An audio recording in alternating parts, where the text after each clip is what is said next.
Now that is pretty awesome. Using normal fans to cool off during summer is nothing new. But did you know that there are also cooling fan vests out there that apparently directly cool off your entire upper body? This seems particularly useful when doing work outside. And you can of course get such a vest from AliExpress, which is a Chinese online store where you can find the newest, weirdest, but also sometimes super useful products. But since you never exactly know whether a product is truly a hidden gem or simply garbage, I created this video series. And today I will be once again having a closer look at 6 more eye-catching products in order to ultimately tell you whether you should check them out or stay away from them. Let's get started!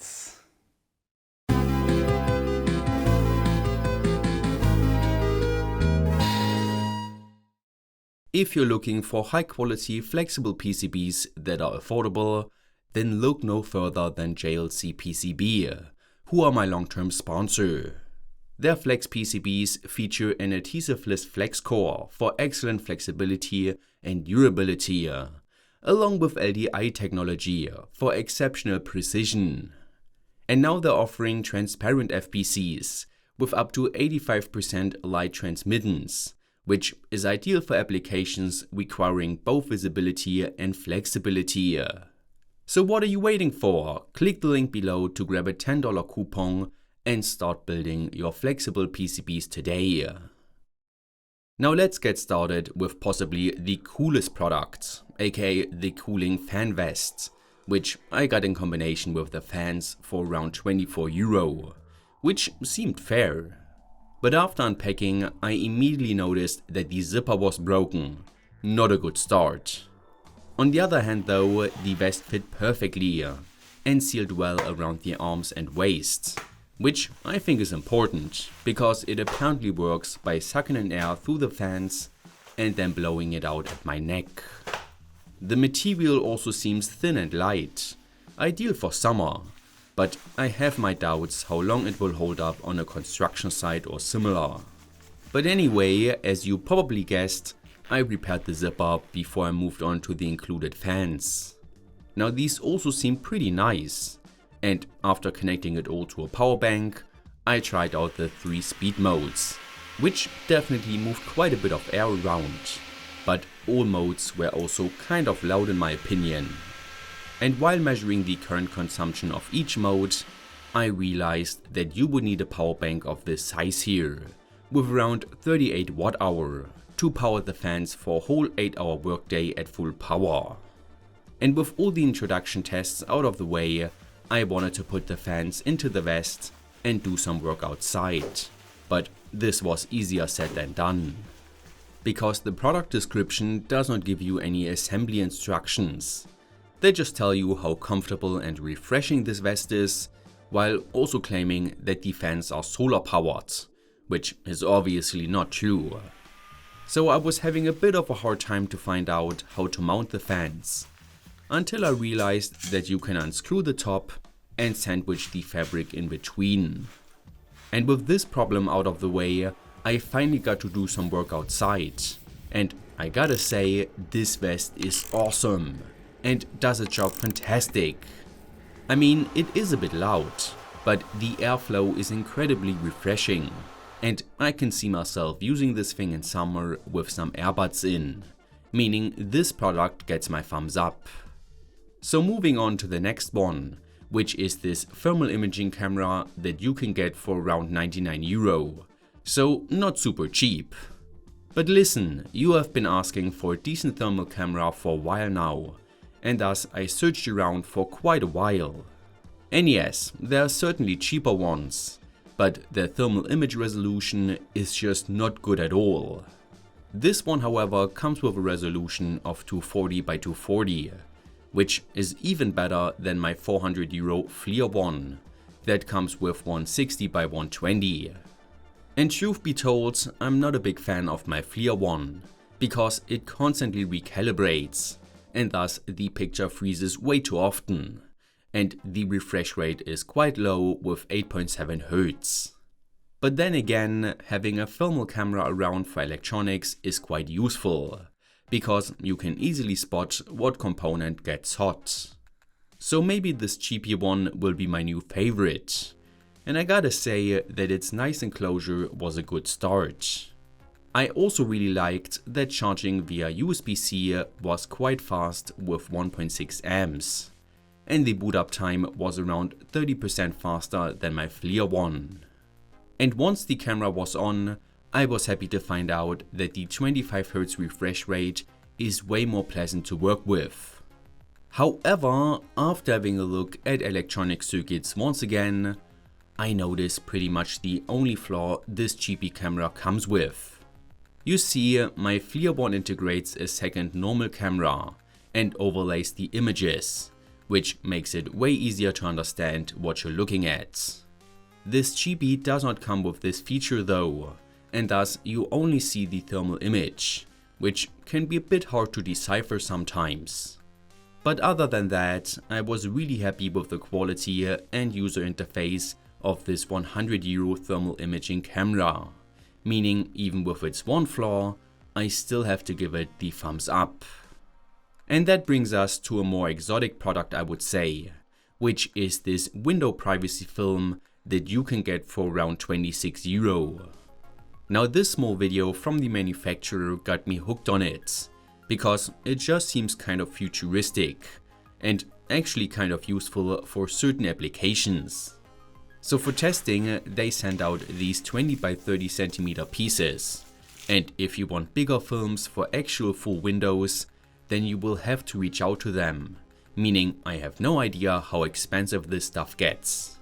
But anyway, at first sight, this film really does a good job of hiding objects behind it.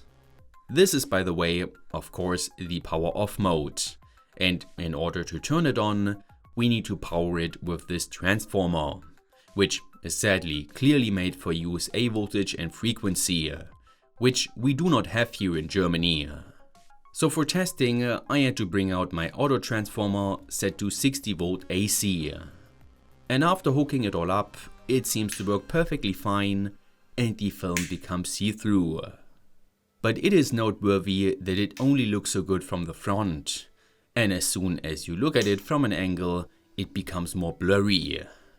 At this point, I was also wondering how much power it takes to make this change happen, and as it turns out, it is around 0.034 watt, which scaled up to a normal window is also not that much.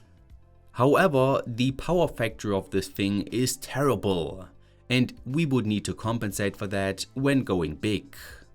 And in case you're wondering, we can also power it with less voltage, down to around 30 volt AC.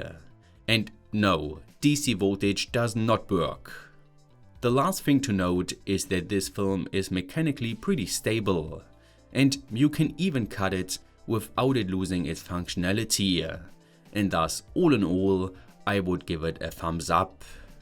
Moving on though to this battery testing tool that you can get for around €43 and for which I have high hopes. You see, in a previous AliExpress video I presented you such a car battery monitor, which also kind of tested my battery, but not fully.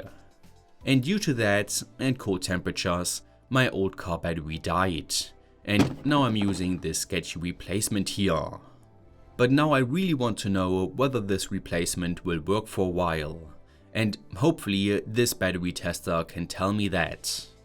So I firstly hooked it up to a small 12 volt battery indoors, and had a look at the user interface. Needless to say, the cranking and charging test does not work here. But apparently we can test how much amps the battery can output, and as expected, that was not that great. So let's try it with my car battery, and here the cranking and charging test worked wonderfully, and showed no problems whatsoever. However, the battery amp test revealed that my battery here is also at the end of its life, which is fair to say considering how long it has been around. So yeah, I think the measurements done by this tool are pretty spot on. and thus I would recommend it if you're looking for such a tool. And that brings us to almost the last product, which might be the most useful one of this episode, because it is this 2-meter long endoscope camera for your phone that you can get for under €5. What a deal! Now, I personally never had such a camera around before, but recently I noticed that I was trying to see into tight spots more often, where my phone does not fit. That is where such an endoscope camera could shine, and thus I immediately wanted to test it by plugging it into my phone, installing one of the dozen endoscope apps and starting it. And as you can see, the image quality and refresh rate is okay, I guess, for €5. And the adjustable LED ring light is definitely helpful for dark areas, which I was trying to look into next. And at this point I noticed that the image quality was a bit too low for my taste. Combine that with this floppy wire and there is no way you can control this endoscope decently or see anything decently. So even though it is waterproof and comes with useful extras, I would rather spend a bit more money to at least get an endoscope with a more stiff wire. Meaning for me, this product gets a thumbs down. And that means we reached the very last product for today, which is this ordinary looking LED light bulb that actually comes with integrated motion detection radar that you can get for only €3, super cheap.